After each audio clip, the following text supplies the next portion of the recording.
Hello and welcome to the DH Effect. My name is Sonia and I am here with my amazing co-host Hillary.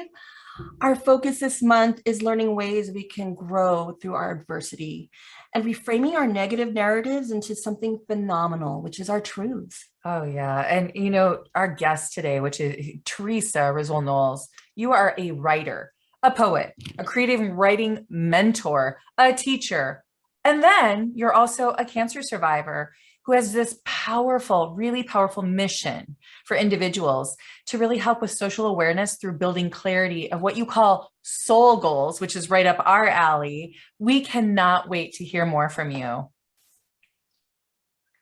I'm receiving so much love from y'all, and I really appreciate our paths crossing in this experience to have this conversation and share with the collective. So thank y'all so much. It's just I feel like a lot of love in this.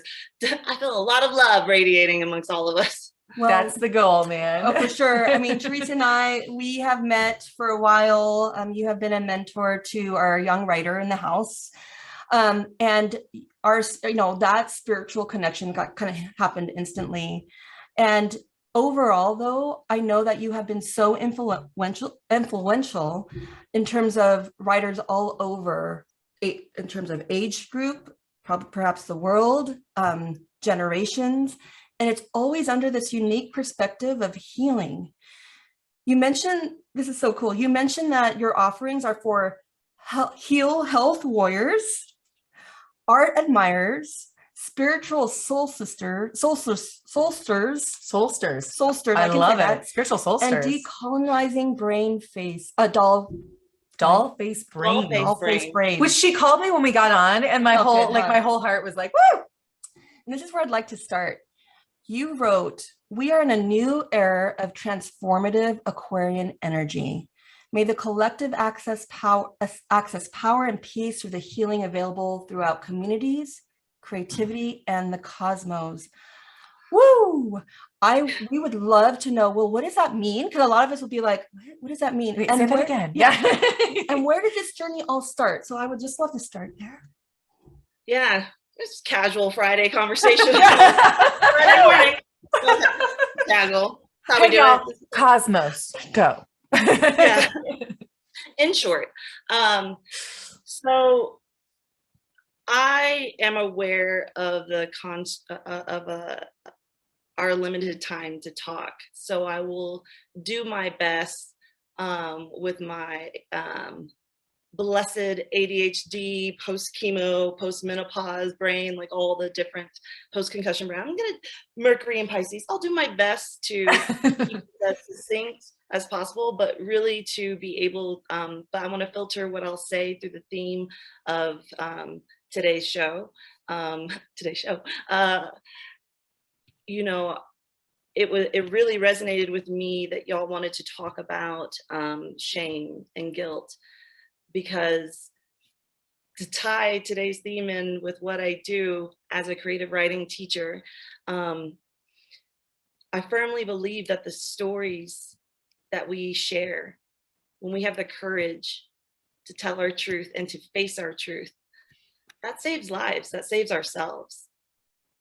There is, when I say that I teach through a decolonial lens, through a spiritual lens, it's because it's all interconnected with the ways that we've been conditioned. And as we know, we only, 95% of the brain, we're not in control of that.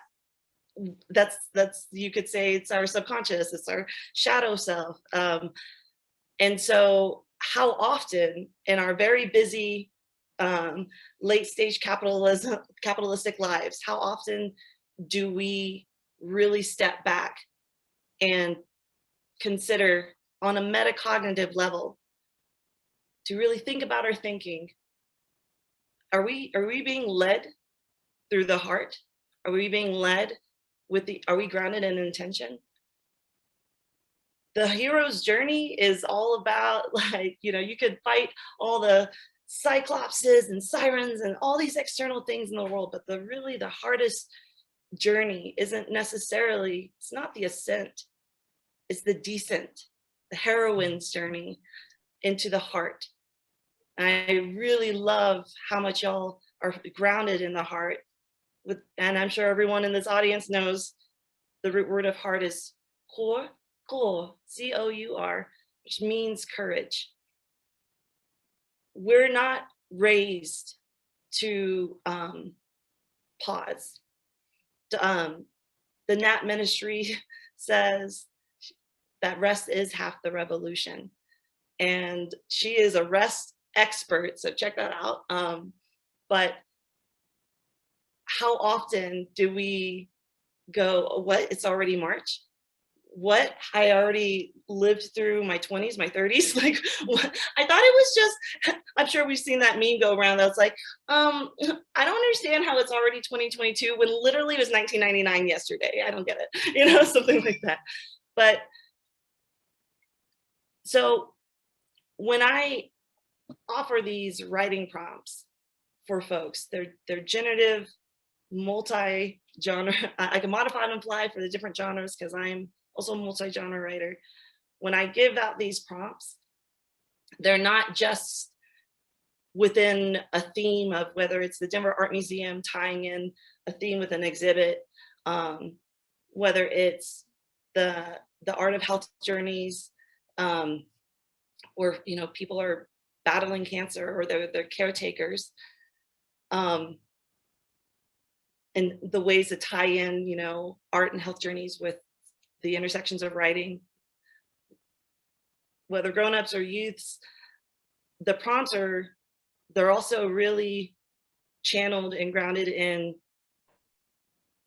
healing. There's so much that is going on so quickly. And I'm sure we're so over that word unprecedented times, that phrase unprecedented times. So like, I feel like there's like a cringe effect since even April 2020. I was like, that's been used like 575,600 times. You know? I'm reading that with you, by the way. Yeah, right. And you know, when we're so affected by the ways that we've been conditioned through white supremacy, the patriarchy, the ways that we've been, which is ubiquitous. Like we already know, you know, we know the facts that came from White Fragility's book about, you know, 80%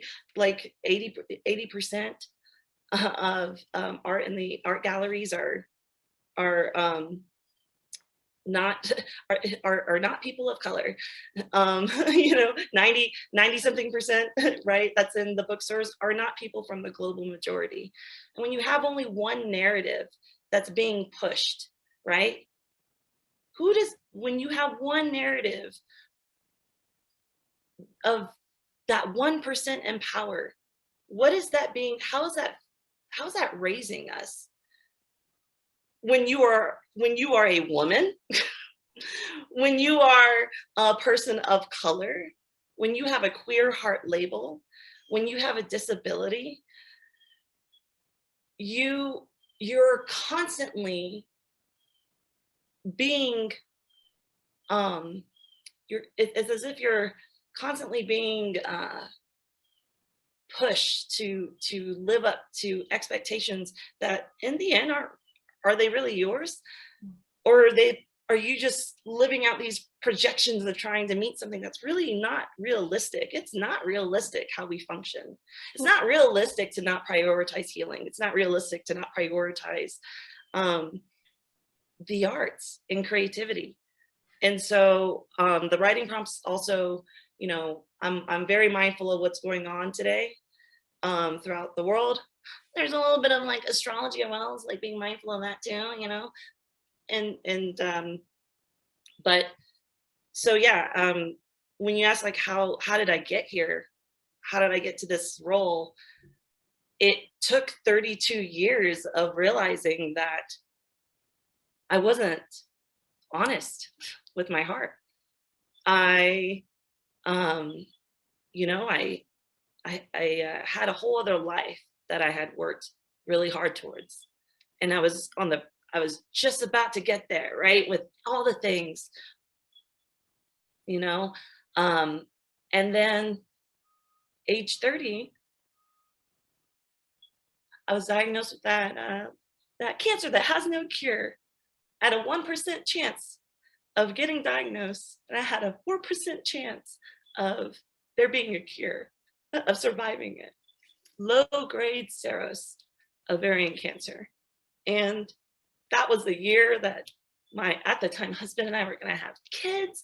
We had bought a house. We were, we had done all, all the check boxes, right? And then it's like, well, guess what? You have if you do survive this, you won't live past a decade. You probably will always be in treatment, and you will probably, most likely, if you're not always in treatment for the rest of your life, then you will have reoccurrences, right? And so I've lost a lot of teal sisters along this journey, and I'm the only one I know still here that has never had a reoccurrence. I've made my 5-year remission mark. I just had my 6-year diagnosis anniversary, and I I had like 2 of the most aggressive chemos that you can have, that normally is once every 3 weeks. I had it every week for 5 months, and but when you anyone who's ever almost died, or anyone who has like lost someone that they love so deeply, like 2 years before I was diagnosed, my mama had her angel birthday because she did not beat her pancreatic cancer battle. And when you have these experiences, your channel that we all have this channel for connecting with the cosmos, with your ancestors, with your spirit guides, with your higher self, with your inner child. We all have these channels. We're all these multi-dimensional, multifaceted beings of light. And sometimes when you get so close to certain darknesses, that is actually the way of that inevitably transforms you. That inevitably, I don't really believe that there is a death, because that's a whole other story about how my mama and I are, even closer. But the rebirth is a constant. Rebirth is always within reach. And so when I teach creative writing, the intention is to have a space for folks to be able to process and to heal. Theresa, that is so beautiful. And something that is, thank you so much for sharing such a powerful story. And, one of the things that I love saying, because I really believe it, and our audience knows my own past with some trauma, is that when we lean into our deepest pain, we find our deepest purpose. And I do think, yes. And that is what I feel you doing with your writing. And we also really believe, with the DH Effect, we really believe that words have power, whether it's written or spoken word, what we say to ourselves, what is resonating in our heart. And so when you talk about healing journey, health journeys, HEALTH, it really is, it doesn't surprise me that as you find your truth, you have been well. And I think that is a piece that people do not realize. And I hope our audience really is listening to this. When we hang on to pain, when we hang on to anger, when we don't take the journey, the hero or heroine's journey through that pain to the other side, when we face it, we actually are helping our bodies physically heal by releasing all of those negative vibrations, the negative energy. And there's scientific proof for anybody's out there who's like, that's hocus pocus. No, I mean, there's scientific proof that words have energy that can transform and change negatively or positively our very health, our bodies, and our minds. Yeah. 1,111%. My godmama, she was my my mama's best friend. So I was like raised by 4 Taurus women, which thank the divines, because this is a lot of water in this chart, you might have noticed. But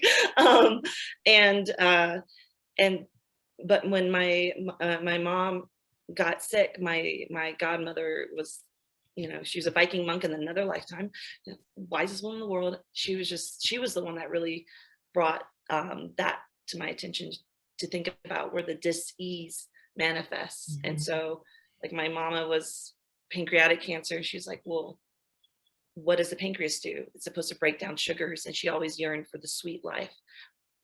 Literally became a diabetic, metaphorically, in all the ways that, again, going back to decolonization, to live the American dream is not sustainable in with late stage capitalism.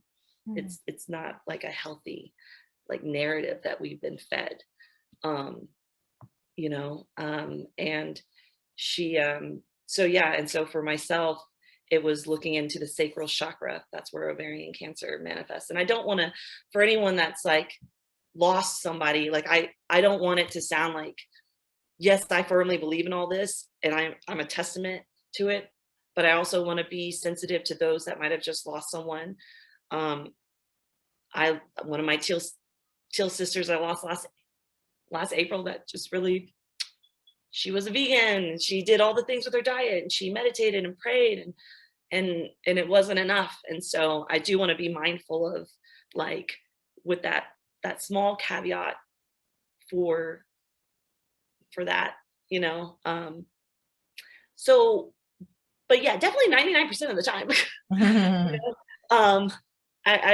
Because I guess sometimes we can't speak to all journeys and what their soul contract might be, I don't know.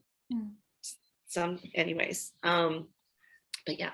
What I'm resonating with is that you work with children, right? And that the purpose is that we don't have to wait to have something so traumatic happen for us to be like, oh, there's a heart right here. That I love your ascend versus a descend in.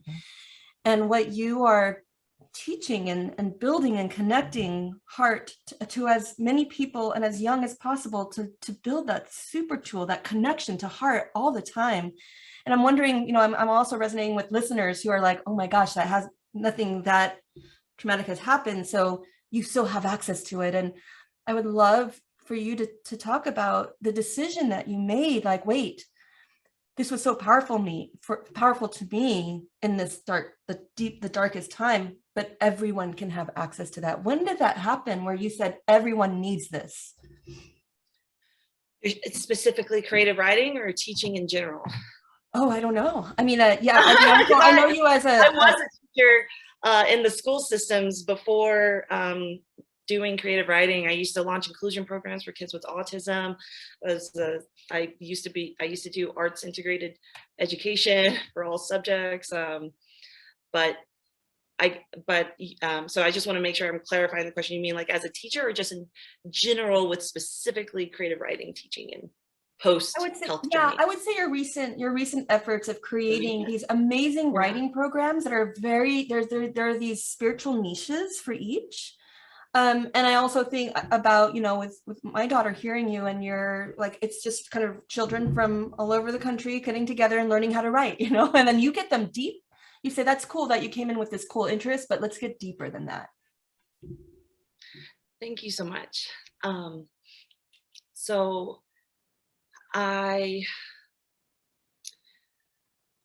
feel like I'm about to start to cry again. I feel so much for kids, what they're experiencing right now.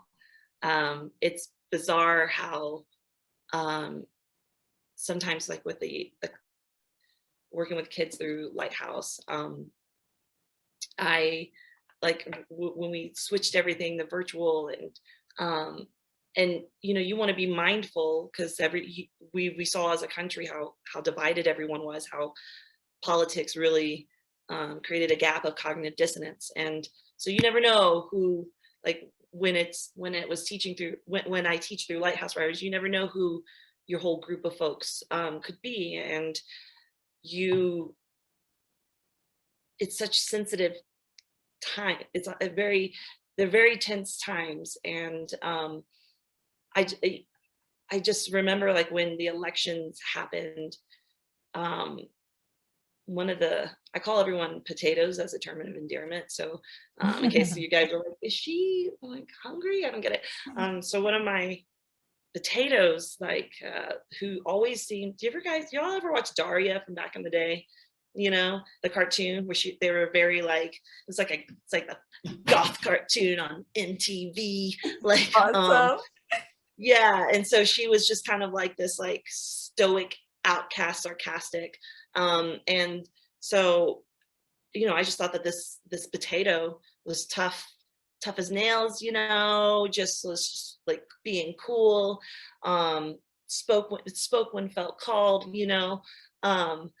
And then, you know, at the time I was living in Cap Hill, and you could hear, you know, we know how the justice movements took a turn in 2020 of people really trying to say no to injustices. And there was helicopters flying. You could hear the helicopters while I was teaching, and because I was right at the time right around the corner from the Capitol. And she just broke down in front of us, like crying about how she's just afraid that there's going to be war, and she feels bad about, you know, like everything just was coming out. And then this past week, you know, even I was with your daughter Gabby, and I was like, you know, I made some kind of like, I'll test the waters with a joke just to be like, crazy week, am I right? Like, you know, and this was, you know, a few days after everything with Ukraine and Russia, and I was like, she was like, yeah, you know, it's really sad, you know, what's happening there. So I test the waters. I won't just flat out like I'm mindful of where everyone's coming from, and want to be respectful of like what parents want to disclose and not talk about, because also we're all children processing the world. It doesn't matter what our age is. And it was just crazy to hear from her and all the kids that week that they don't talk about it, like that nobody brought it up in any of the classes. Nobody brought this up. And I'm just like, really? Like potential, you know, and that just, again, to go back to how we're raised and through like white supremacy, imperialism, capitalism, we are really conditioned to be robots, to go about business as normal. I mean, it's we see what it's like for how much time women have after they have a baby, you know, like go right back to work. And I just, it's I don't know, seeing what kids having to like go to school, not go to school, do everything online. There's just not enough. How are people processing this? How are people cultivating their spirit to still, because at the end of the day, no matter how hard things get, like in times where you feel powerless, sometimes the only power that you can tap into is your art. Mm-hmm. Creating something, putting something out there that is on your own terms, that are on, you know, through that you are feeling called to do. And there are just not enough spaces like that. And we know what the funding's like for the arts with school. Apparently those programs have gotten cut even more than they already were, because they have to make things work with COVID restrictions in the school. And you know, kids are our future. And if we're not, I mean, there is a collective spiritual crisis that has come to the forefront all the more than it already was.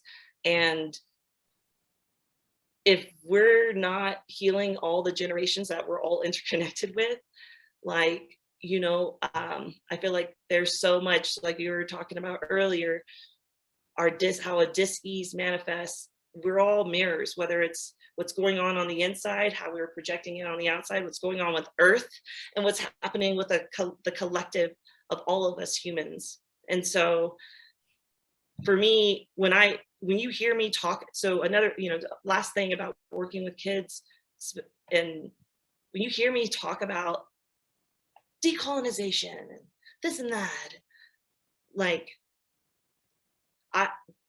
that's only I've only really come to really, even though I've had the professional development on diversity and inclusion and all of that, like in the school systems, but it wasn't until really the last 4 years, learning through activists like the Malaya Movement, different grassroots organizations, and learning through the Center of Babaylan studies. Babaylans are the Filipino shamans that were, they were almost systematically like genocide out back in the day. But what I've learned through the Center of Babaylan studies, through there's a woman, JL Creator, that when this was said, it was like a light bulb, and I was just like, this is a message that like everyone needs to hear, and the younger you are, the better, because we are all powerful players in this world. Doesn't matter where we are, like we're all emanating an energy that contributes towards the change we want, or the chaos that continues. And she said, like, shame, the concepts of shame and guilt, those are not concepts our ancestors had ever imagined. Those are things that we've internalized through colonialism. And with all of us inheriting 14 generations of emotional memories, that literally dates back to the beginning of colonialism. And so like that takes so much time to unlearn, unwire, to relearn. And that only happens when you have spaces to process, when you have these spaces to not only process metacognitively, but then to take that shame and guilt and to transmute it into your poetry, into your art, into whatever resonates with your heart. And I just feel like in that whole process of us having the courage to be authentic to what matters in our heart, that is the domino effect that we need on an individual and collective level for the like we cannot calculate the electromagnetic energy of the heart. And I firmly believe that the more that we can keep our heart strong, that's the kind of biggest hope that we have to survive as a human race and as a planet Earth. No, I feel that so strongly. I mean, I think I'm glad that you used the word hope there, because I think there are a lot of, I feel that there are a lot of, we are all walking wounded at the moment. There's not only has there been the global pandemic, not only have we seen more on TV than anyone should ever be exposed to, that create, like mini traumas daily. But then we also have our childhood trauma, different people that may come over at different things, cancer, whatever it might be. And I imagine we were just having this discussion yesterday, Sonia and I were, and Katya, about, imagine coming to, because we work with corporations, and it's like, imagine sitting in a conference room, and if you could read the bubbles above everybody's head, like, I wonder if my mom is going to be okay. I can't believe I just had my third miscarriage, like all of these, and that's all coming to work with them. Right. And then we try to make things happen.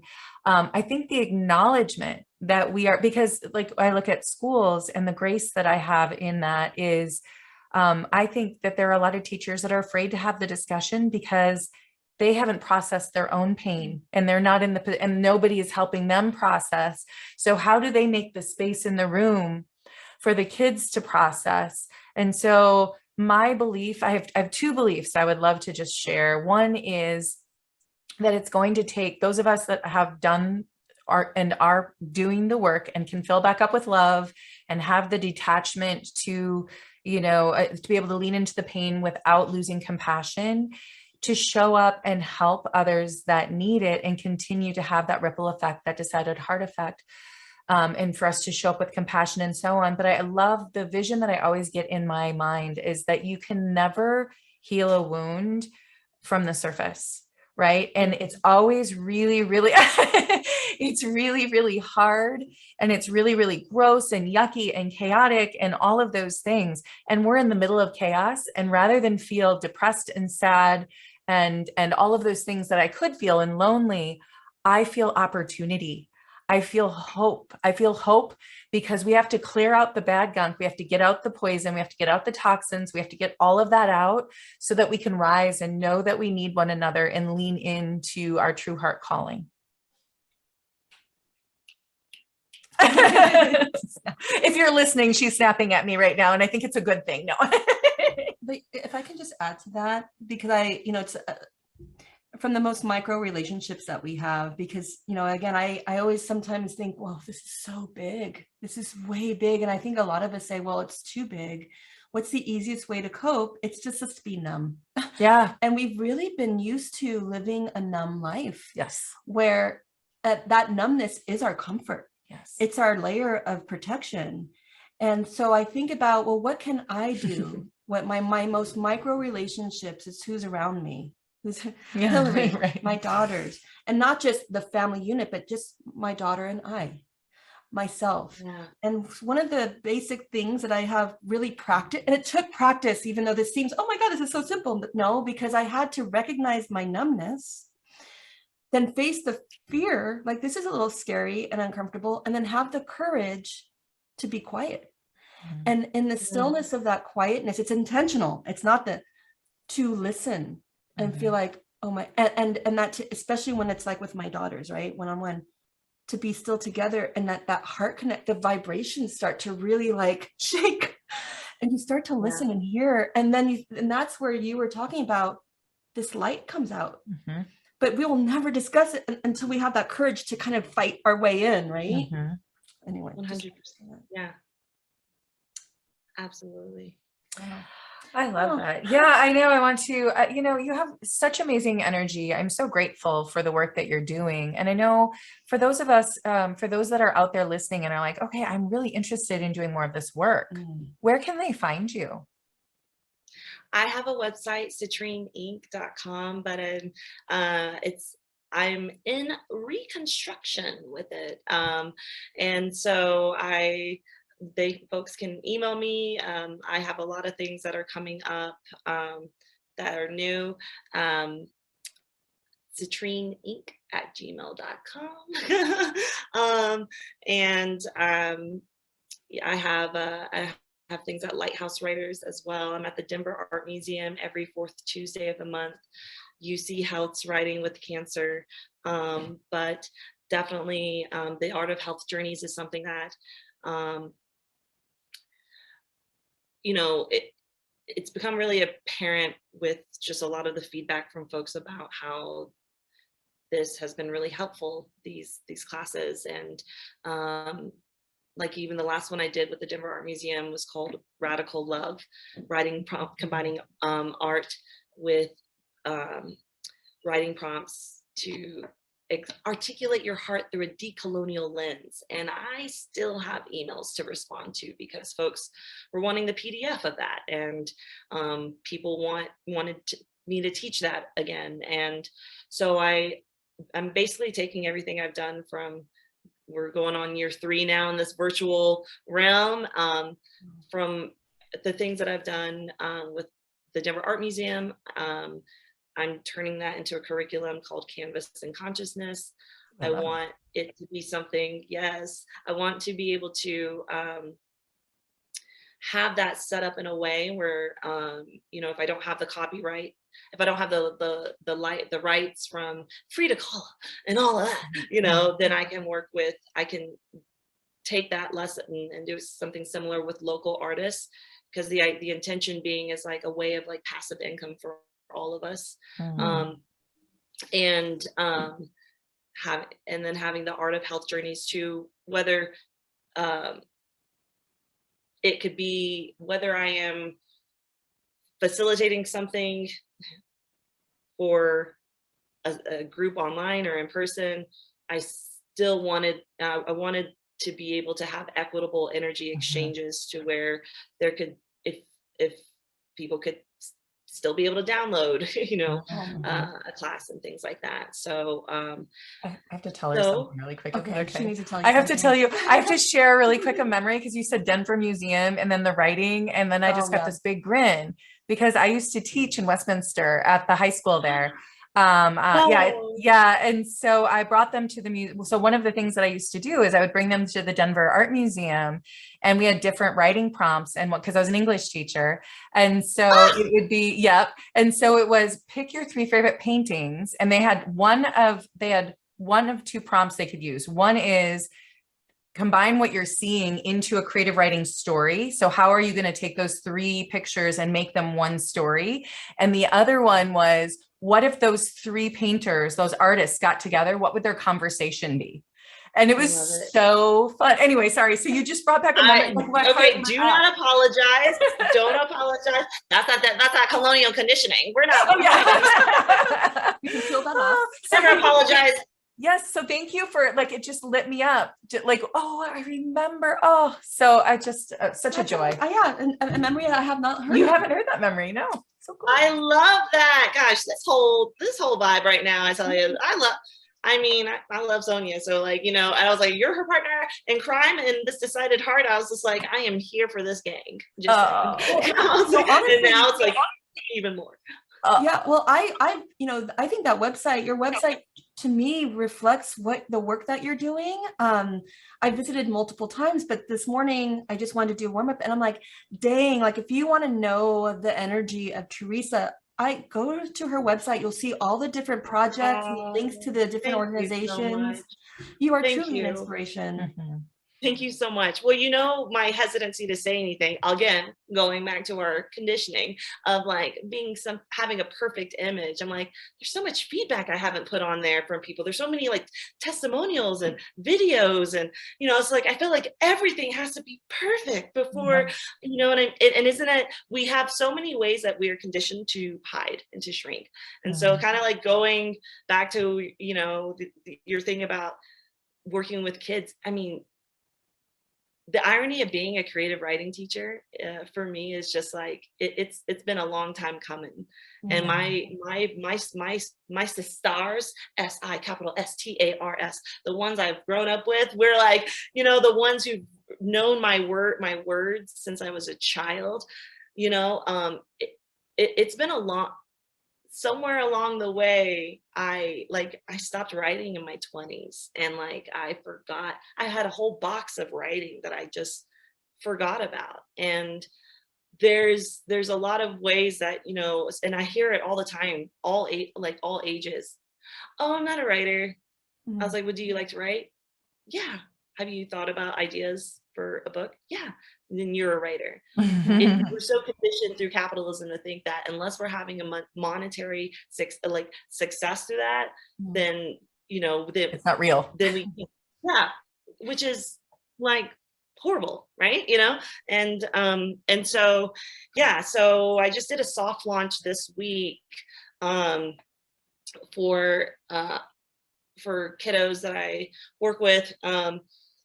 And the other one will be coming here soon, the official, but it's the Rose and Rowan Creative Writing School for Witches, little witches. And so it's same generative creative writing prompts, but it's a way of cultivating your own power and remembering your own power and creating magic through your writing. Because kids don't want to go to things necessarily that's called creative writing to help you with your stress, coping skills, depression, exactly that type of language, they don't get. So as educators, so as I know, right, culturally responsive teaching, how do we